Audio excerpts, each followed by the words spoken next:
सभी गोपियों को अपने उस प्रेम रस का प्रतिपादन किया, अपने उस प्रेम रस का वितरण किया इन सभी गोपियों को। भगवान पिता रात्रि शरदोत्फुल्ल मल्लिका वीक्ष्य रन्तुं मनश्चक्रे योगमायामुपाश्रित। शरद पूर्णिमा की रात आई, चंद्रमा जहां अपनी पूर्ण कला में पूर्ण चंद्र के रूप में आकाश में प्रदीप्त है, चंद्रमा की किरणें यमुना के तट पर उस ब्रज रज पर ऐसे प्रकाशित हो रही हैं जैसे कोई रजत कर्ण गिरे हुए हो स्वर्ग से, चांदी के कर्ण की वर्षा हुई हो। शीतल मंद गति से यमुना का नीर बह रहा है, सभी पुष्प खिले हुए हैं। पुष्पों की सुगंध लेकर के शीतल वायु बह रही है, सारे वातावरण को सुरम्भित कर रही है। और तब श्याम सुंदर श्री कृष्ण आए यमुना के तट पर, त्रिभंग ललित मुद्रा में एक वृक्ष के नीचे श्याम सुंदर श्री कृष्ण ने वेणु को अधरार्पित करते हुए दाईं तरफ झुक करके प्राण फूंके वेणु में वेणु वादन किया।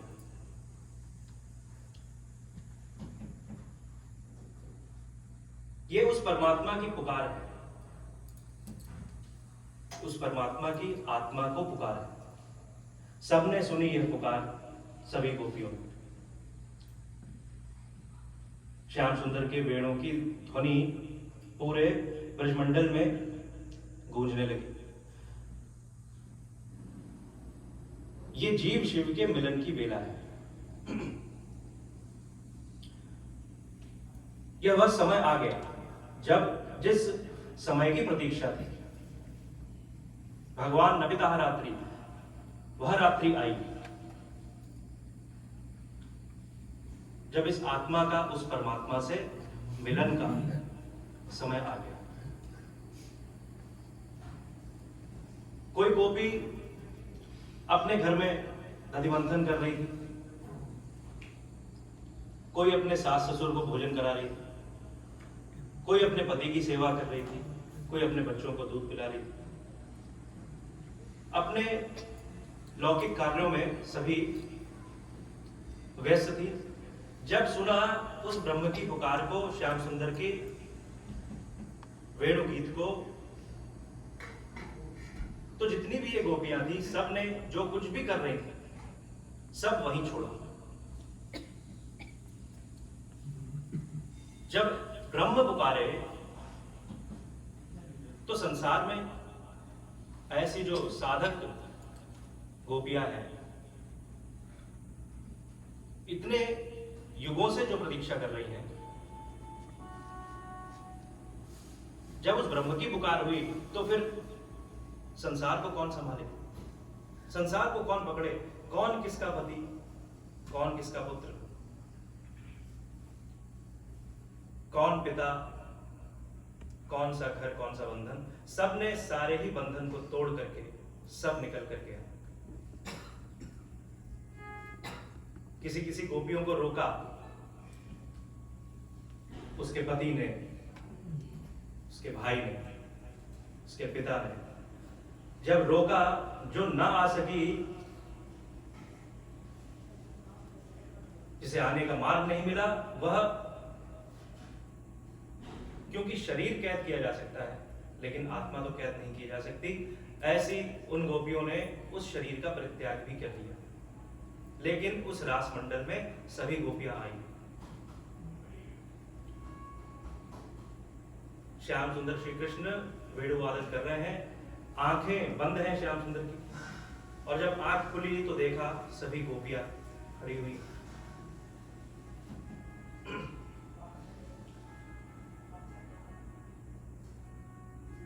श्याम सुंदर श्री कृष्ण ने देखा जब, तो पूछा गोपियों से, स्वागतम वा महाभागो प्रियम किम करवाणी वा, बताओ गोपियों स्वागत है तुम्हारा, लेकिन इस मध्य रात्रि इस भयंकर वन में तुम सभी आ गई, बताओ मैं तुम्हारी किस प्रकार से सेवा करूं। यहां तुम्हारे आने का क्या प्रयोजन है। कि श्याम सुंदर श्री कृष्ण परीक्षा ले रहे हैं। यह परीक्षा है कि जो गोपियों का निर्णय है संसार को छोड़ने का, जब व्यक्ति संन्यास ले इस संसार से, तो ऐसा जो संन्यास है वह कहीं आवेश जनित संन्यास तो नहीं है, वह ज्ञान से प्रेरित संन्यास है या आवेश से प्रेरित है। इसकी परीक्षा ले रहे हैं श्याम सुंदर श्री कृष्ण। और जब ऐसे कोई प्रिय व्यक्ति जब ऐसे अप्रिय शब्द बोले तो कितना बुरा लगता है, कितना धक्का लगता है।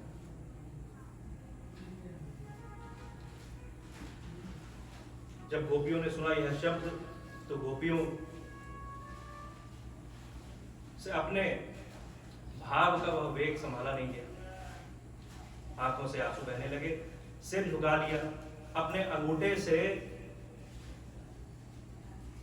धरती को कुरेदने लगे, मानो ऐसा भाव प्रकट किया हो कि हे धरती मां, अब तो इन्होंने भी हमारा तिरस्कार कर दिया, अब हम किसके पास जाएं, आप ही हमें अपने अंदर समेट लो, हम यही अपने प्राणों का परित्याग कर दें।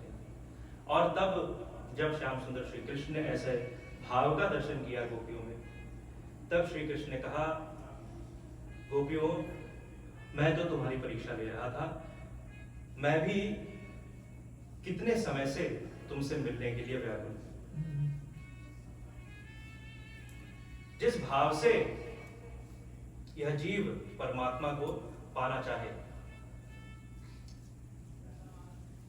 चाहे वह क्रोध से हो, चाहे उपासना से हो, चाहे मैत्रीय से हो, चाहे कामना से ही क्यों ना हो, उसी भाव से यह परमात्मा उस जीव से मिलता है। जिसकी साधना में ऐसा दृढ़ विश्वास हो, जिसकी साधना इतनी प्रबल हो, जिसकी इतनी लंबी प्रतीक्षा हो, जिसने अपनी परीक्षा दे दी, जिसने अपनी पात्रता सिद्ध कर दी हो, ऐसे उस जीव से, ऐसे उस साधक से मिलने के लिए वह ब्रह्म, वह परमात्मा भी व्याकुल हो उठता है। और तब ऐसा अद्भुत रास संपन्न हुआ वृंदावन के धरती पर, यमुना के पुलिन पर, श्याम सुंदर श्री कृष्ण और सभी गोपियों के मध्य।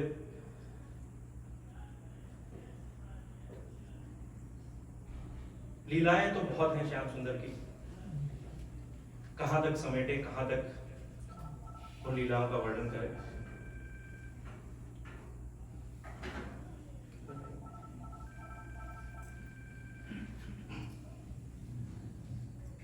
लीलाएं तो श्याम सुंदर श्री कृष्ण की बहुत अगणित लीलाएं,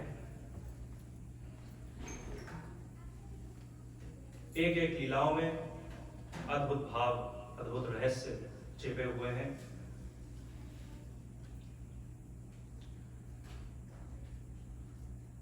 रास लीला संपन्न हुई, जब उस प्रेम रस का प्रतिपादन हो गया, तब श्याम सुंदर श्री कृष्ण ने संकल्प लिया कि अब वेणुवादन तो बहुत हो गया, अब समय आ गया है जिस उद्देश्य के लिए मैं यहां आया हूं। बांसुरी तो बहुत बजा ली, अब बांसुरी बजा करके प्रेमियों के हृदय में प्रेम का संपादन नहीं करना है, अब तो शंख बजा करके पापियों के हृदय में भय का संचार करना है।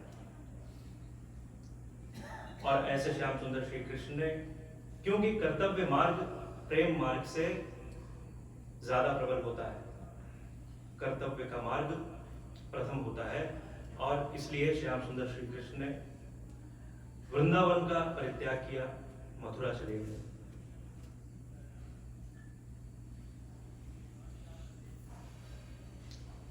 उस भाव का वर्णन क्या करें, उसके लिए तो कोई शब्द ही नहीं है। किस प्रकार से मैया यशोदा विदा कर रही है श्याम सुंदर श्री कृष्ण को वृंदावन से। न जाने क्यों मैया यशोदा को लग रहा है कि अब श्याम सुंदर कभी पुनः लौट करके आएंगे नहीं। अक्रूर जी आए मथुरा से श्याम सुंदर श्री कृष्ण को लेने के लिए।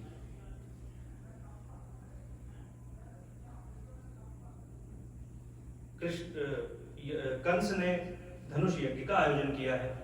श्री कृष्ण, बलराम आदि सभी गोप पालकों को निमंत्रण भेजा।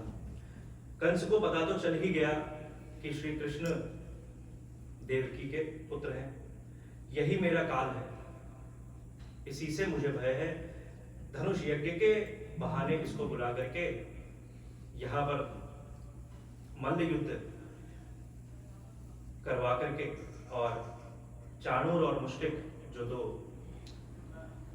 पहलवान थे उनके द्वारा कृष्ण का वध करवा दूंगा और मेरे प्राण बच जाएंगे। ऐसे भ्रम में रहा कंस। श्री कृष्ण विदा हुए वृंदावन से, पुनः कभी लौट कर आए नहीं। मथुरा गए, अद्भुत छटा, अद्भुत शोभा देखी मथुरा नगर की। बाबानंद आदि सब प्रतीक्षा करते रहे, उनको तो विश्राम करने के लिए अतिथि गृह में कंस ने व्यवस्था कराई, सब रुके। और तब श्री कृष्ण और बलराम दोनों ही सभी गोपालकों के साथ मथुरा भ्रमण करने के लिए निकल गए। धोबी का उद्धार किया,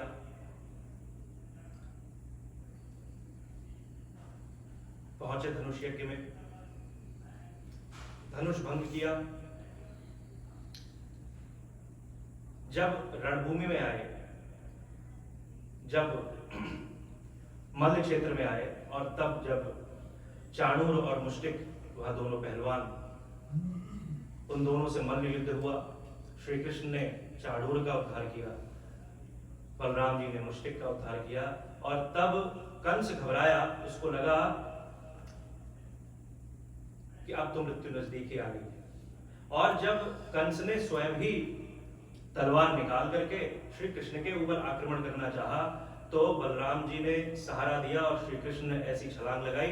एक ऊंचे सिंहासन पर बैठा हुआ था कंस, और वहां पर कूद कर श्री कृष्ण ने कंस को उठा करके नीचे गिरा दिया।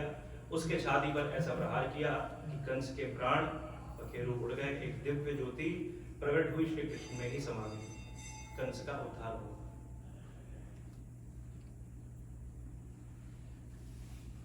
मथुरा को मुक्त किया कंस के शासन से, कंस के आतंक से। जरासंध ने जब सुना कि कंस का वध कर दिया कृष्ण ने, तो जरासंध ने आक्रमण कर दिया मथुरा पर। श्री कृष्ण और बलराम दोनों अकेले ही जरासंध की पूरी सेना से युद्ध करने के लिए कूद पड़े। युद्ध में जरासंध को पराजित किया, उसकी पूरी आसुरी सेना को मार दिया। जरासंध को मारना चाहते हैं बलराम जी, लेकिन श्री कृष्ण ने रोका, कहा भैया इसको जीवित छोड़ दो। क्यों? क्योंकि मैं इसे जानता हूं, यह बहुत जिद्दी है,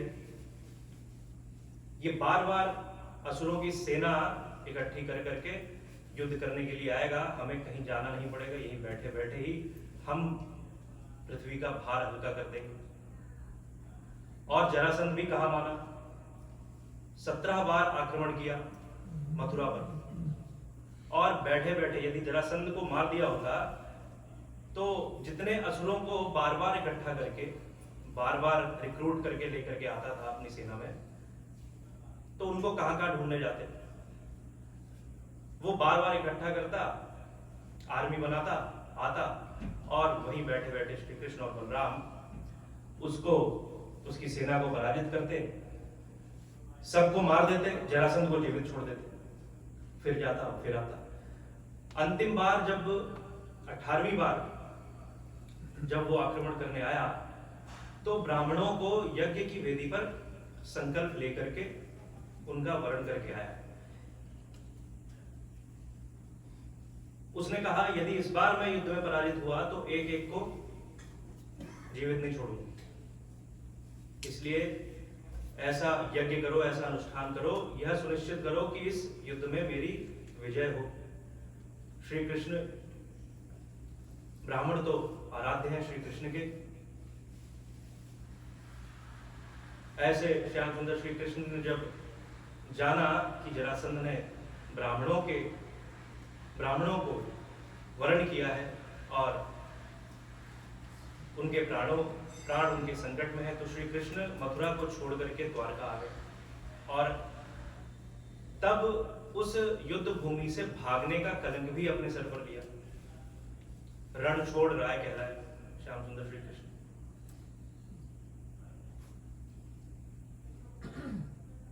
श्री कृष्ण का विवाह हुआ, रुक्मिणी, सत्यभामा, लक्ष्मणा, कालिंदी आदि जो 8 पटरानियां हैं श्याम सुंदर श्री कृष्ण की, ऐसी अनेक लीलाएं श्याम सुंदर श्री कृष्ण की होती चली गई। इधर महाराज परीक्षित को सुखदेव जी श्री कृष्ण के लीलाओं की कथा श्रवण कराते जा रहे हैं। अंत में महाराज परीक्षित जब श्याम सुंदर श्री कृष्ण का स्वधाम गमन हुआ, जब श्री कृष्ण अपने धाम को चले गए इस पृथ्वी को छोड़कर, रोज कथा श्रवण करते करते महाराज परीक्षित का जो चित्त था, उनकी जो समग्र जो चेतना थी, उनकी आसक्ति श्याम सुंदर श्री कृष्ण के चरित्र में इतनी प्रबल हो गई, इतनी सिद्ध हो गई, ऐसी अभेद धारणा सिद्ध हो गई महाराज परीक्षित की श्याम सुंदर के प्रति, कि जब श्याम सुंदर श्री कृष्ण के स्वधाम जाने के विषय में जब उस कथा का श्रवण किया महाराज परीक्षित ने, तो उस विरह की जो असीह विरह जो प्रकट हुई उनके हृदय में, वह जो वेदना प्रकट हुई महाराज परीक्षित के हृदय में, तो महाराज परीक्षित से रहा नहीं। उस विरह की वेदना में महाराज परीक्षित ने अपने प्राणों का परित्याग किया। हमारे प्रियतम, हमारे प्रभु चले गए, उनके बिना हम इस पृथ्वी पर कैसे रहें। अब हम भी उनके ही पास जाना चाहते हैं। सुखदेव जी ने कहा, पूछा परीक्षित से, परीक्षित, मैंने श्री कृष्ण के सभी लीलाओं का श्रवण तुम्हें कराया, अभी कुछ और सुनना श्रेष्ठ रह गया है तुम्हारे जीवन में? यदि कुछ और सुनने की इच्छा है तो बताओ। और कहीं तुम्हें मृत्यु का भय तो नहीं लग रहा?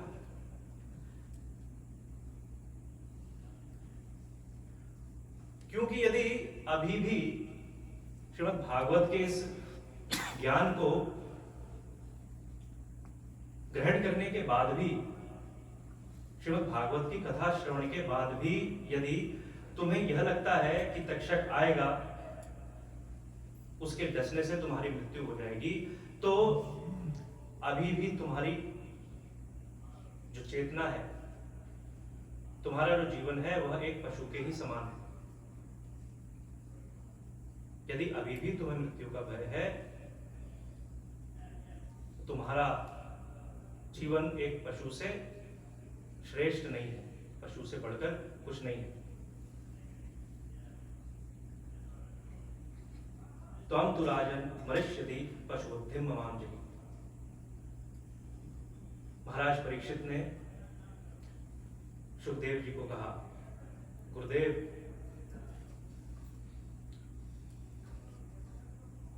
आपकी कृपा से मैं सिद्ध हो गया। अब मुझे मृत्यु का कोई भय नहीं है। भगवंस तक्षिकादेभ्यो मृत्युभ्यो न विवेम्यहम् प्रविष्टो ब्रह्म निर्वाणम अभयम दर्शितम त्वया। आपके कृपा से, आपके श्रीमद् भागवत कथा श्रवण से अभयम दर्शितम त्वया, मुझे अभय पद प्राप्त हो गया। अब मुझे कुछ और सुनना, कुछ और जानने की इच्छा शेष नहीं है। अब प्रविष्टो ब्रह्म निर्वाणम, अब तो मैं उस ब्रह्म में प्रविष्ट हो जाना चाहता हूं। अब मैं एकांत में प्रवेश करना चाहता हूं। गुरुदेव, अब मुझे आप अकेला छोड़ दीजिए। सुखदेव जी को भी वह दृश्य, उसका दर्शन सुखदेव जी नहीं कर सकते। जब तक्षक आएगा और डसेगा, उसके डसने से महाराज परीक्षित की मृत्यु हो जाएगी, क्योंकि 7 दिन कथा श्रवण कराते कराते सुखदेव जी की परीक्षित के ऊपर एक वात्सल्य, एक ममता उमड़ने लगी। गुरु की ममता सहज ही होती है अपने शिष्य को, और उस ममता भाव से भरे हुए सुखदेव जी कैसे देख सकते हैं कि तक्षक आएगा और उसके दंश से महाराज परीक्षित की मृत्यु हो जाएगी। तो सुखदेव जी वहां से चले गए और मौन में और एकांत में महाराज परीक्षित ने, तक्षक ने बाद में विषदंत महाराज परीक्षित के शरीर में, तक्षक ने तो बाद में डसा। महाराज परीक्षित ने अपने श्याम सुंदर श्री कृष्ण के वियोग में जो हृदय तप्त हो गया था, वह जो विरह की जो ज्वाला हृदय में महाराज परीक्षित के उठी, उस ज्वाला में ही, उस तड़प में ही महाराज परीक्षित ने अपने प्राणों का परित्याग कर दिया। मृत शरीर में तक्षक ने विषदंत लगाया। महाराज परीक्षित तो मुक्त हो गए।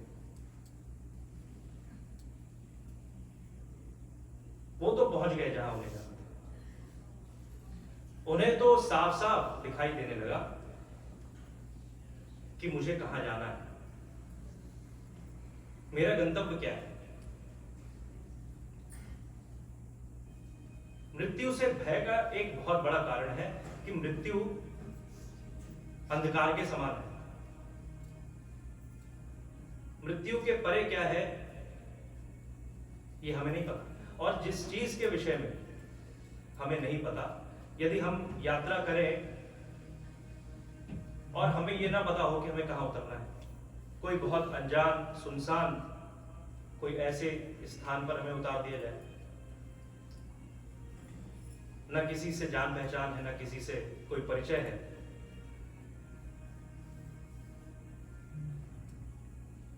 ये अज्ञान का भय होता है। हमें ज्ञान नहीं है कि मृत्यु के पश्चात क्या होना है। मृत्यु ये एक जीवन मरण की जो श्रृंखला है, उसमें एक छोटी सी घटना मात्र है। भय का सबसे बड़ा कारण है कि मृत्यु अज्ञान को जन्म देती है। मृत्यु के पश्चात क्या होगा, कैसे होगा, इस बात का जो ज्ञान नहीं है, इसी कारण से मृत्यु का भय उत्पन्न होता है। और श्रीमद् भागवत की कथा के द्वारा, श्रीमद् भागवत के ज्ञान से उस अज्ञान का अंधकार दूर होता है और स्पष्ट श्रीमद् भागवत की कथा श्रवण जब व्यक्ति करता है, उस तीव्रता के साथ, जिस तीव्रता के साथ महाराज परीक्षित ने कथा श्रवण किया, तब ऐसे उस मनुष्य को अपना गंतव्य, अपना लक्ष्य स्पष्ट दिखाई देता है। जैसे महाराज परीक्षित ने यह घोषणा कर दी, अभयम दर्शितम त्वया, अब तो मुझे अभय पद प्राप्त हो गया, इसलिए गुरुदेव अब मैं जाना चाहता हूं। इस प्रकार से महाराज परीक्षित मुक्त हुए। श्रीमद् भागवत की कथा यहाँ पर कथा का विश्राम हुआ। कथा पूर्ण कभी होती नहीं, क्योंकि पूर्ण सिर्फ वही हो सकता है जिसका जन्म हो।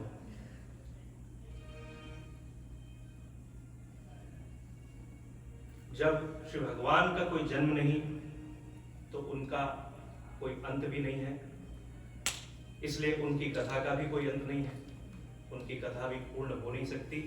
हरि अनंत हरि कथा अनंता, और कथा का मात्र विश्राम होता है, ताकि जब व्यक्ति विश्राम करता है तो फिर उठता है, फिर जागरण होता है उसके जीवन में, और फिर एक नई धारा प्रवाहित होती है। ऐसे ही यह कथा ज्ञान गंगा प्रवाहित होती रहे हमारे जीवन में। आज विश्राम है, कल फिर जागरण होगा, और इस प्रकार से आप सभी ने बड़ी तन्मयता से, बड़े एकाग्रचित्त होकर इस कथा का श्रवण किया। कथा आप सबकी जो पात्रता है, आप सबका जो भाव है, वही वक्ता की वाणी में प्रकट होता है। जिस भाव से आप कथा श्रवण करते हैं, जिस भावना से, जिस चेतना से आप कथा श्रवण करते हैं, जो भाव आपके होते हैं, उस भाव का दर्शन करके ही वक्ता श्री भगवान के चित्रों का गायन कर सकता है। और इसीलिए आप सभी को इस मंच से बहुत बहुत साधुवाद, बहुत बहुत धन्यवाद। आप सबने इतना नित्य निरंतर नियमबद्ध होकर के कथा श्रवण किया, और सभी के लिए भाव से भरकर, धन्यवाद से भरकर, आप सभी के हृदयस्थ जो परमात्मा है उन सभी को मेरा प्रणाम। और इसी के साथ अपनी वाणी को विराम देंगे। एक संकीर्तन पहले, एक हरिनाम संकीर्तन के साथ सभी लोग इस कथा सत्र को यहाँ विश्राम देंगे।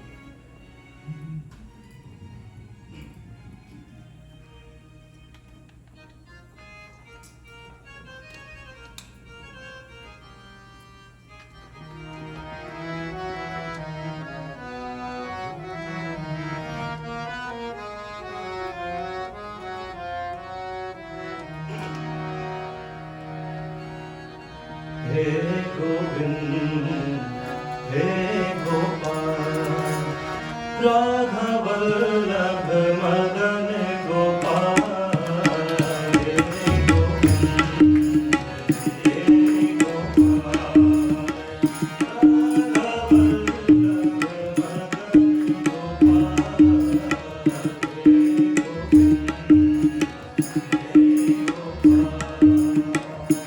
राघव वल्लभ मदन गोपाल।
भाव इस व्यासपीठ से आप सभी के फिर वही दिन होगा, फिर वही दिन होगा, फिर वही रात होगी, फिर वही दिन होगा, फिर वही रात होगी, वही तुम, वही वही हम, वही बात होगी, वही हम, वही बात होगी। मुसाफिर हूँ मैं भी, मुसाफिर हूँ मैं भी, मुसाफिर हो तुम भी, मुसाफिर हो मैं भी, मुसाफिर हो तुम भी, किसी मोड़ पर फिर मुलाकात होगी।